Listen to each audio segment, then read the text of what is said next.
Hi, this is Art for Introvert, and today we're going to talk about the movie that has millions of fans all over the world, The Twilight. In 2008, the world saw the first movie adaptation of the romantic Twilight saga, written by Stephenie Meyer. She accomplished the first novel at the age of 30, and the idea came to her in a dream. According to the author, she saw a strikingly handsome vampire who confessed to a girl that he'd never wanted human blood so much, and still was not sure whether he could control himself. The scene was featured in the first movie. Stephenie Meyer made several drafts, and 3 months later, the first book was ready. Everyone adored the new spin on the vampire-themed story, its romantic line, and a touch of mysticism. The first moments of the movie get us acquainted with Bella's life and her relationship with Edward and Jacob. It seems like a love triangle story, but if we look closer, their relationships are not nice and healthy at all. In fact, it is a story about a codependent abusive relationship that fits the Karpman drama triangle. Let's figure out what it is. Transactional analysis offered by Karpman addresses people who exist in a destructive and dysfunctional relationship. The main roles within the triangle are those of a victim, rescuer, and persecutor. A victim is irresponsible, reluctant to make a decision, and unable to be independent. A rescuer is sort of a dark horse. And it might sound strange, but people playing this role don't really rescue as they have ulterior motives. A persecutor or villain tends to dominate over the others without taking responsibility for their own actions.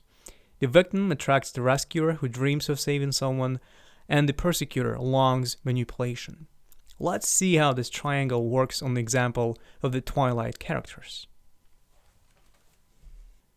Let's start with the most obvious point. Bella is the victim. She is passive, helpless, and ready to follow Edward or Jacob without any questions. She is also fragile. She is willing to sacrifice herself and die for her abuser.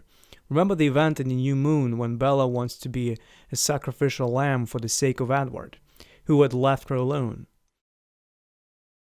It is the manifestation of self-sacrifice and a dependence on a partner.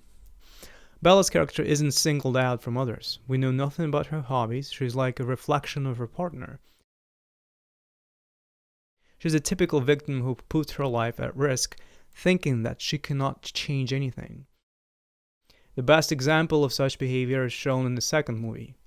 She's determined to sacrifice herself because, like any other victim, she's unwilling to make an important choice: Edward or Jacob.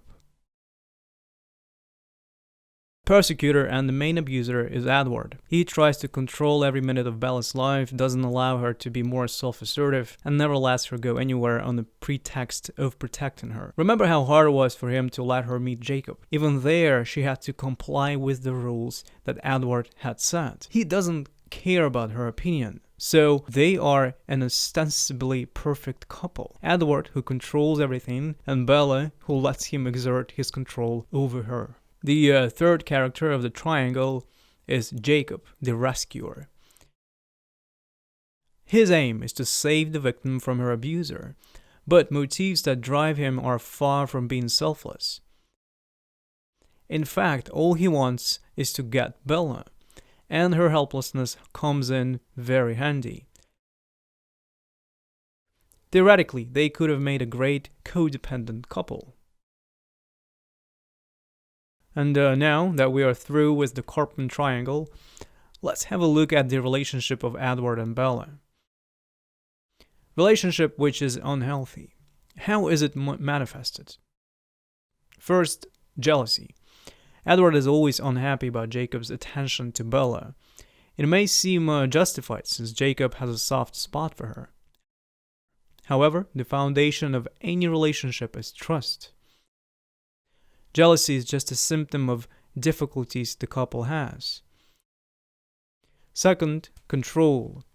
Edward always controls Bella, every minute, literally in the room, in the car, everywhere. There's a perfect specimen of abuse when Bella wants to visit Jacob on the reservation, but Edward breaks her car so she cannot go anywhere. And third is stalking. Edward feels the urge to keep close watch over Bella's life. To an extent, it's understandable since once he saved her from the street bullies. But now he follows Bella like a shadow, stalks her, shows disrespect to her personal boundaries. And last is emotional roller coaster. Edward's abusive behavior manifests itself in his instability. One minute he's there for Bella, the next moment he pushes her away. The situation doesn't change throughout the first two movies, and to crown it all, when Bella's feelings for Edward get stronger, he breaks up with her. He keeps telling her that they cannot be together because he's dangerous, but Bella doesn't listen to him. There's only one thing she wants, which is to be with Edward forever. But what if he was an ordinary guy, not a vampire? The situation would be strikingly different. Edward is in turn reluctant to take responsibility. He doesn't want to turn Bella into a vampire. Her turning is the only condition for them to always be together. But Edward hesitates and makes a decision only when he's pressed by the circumstances.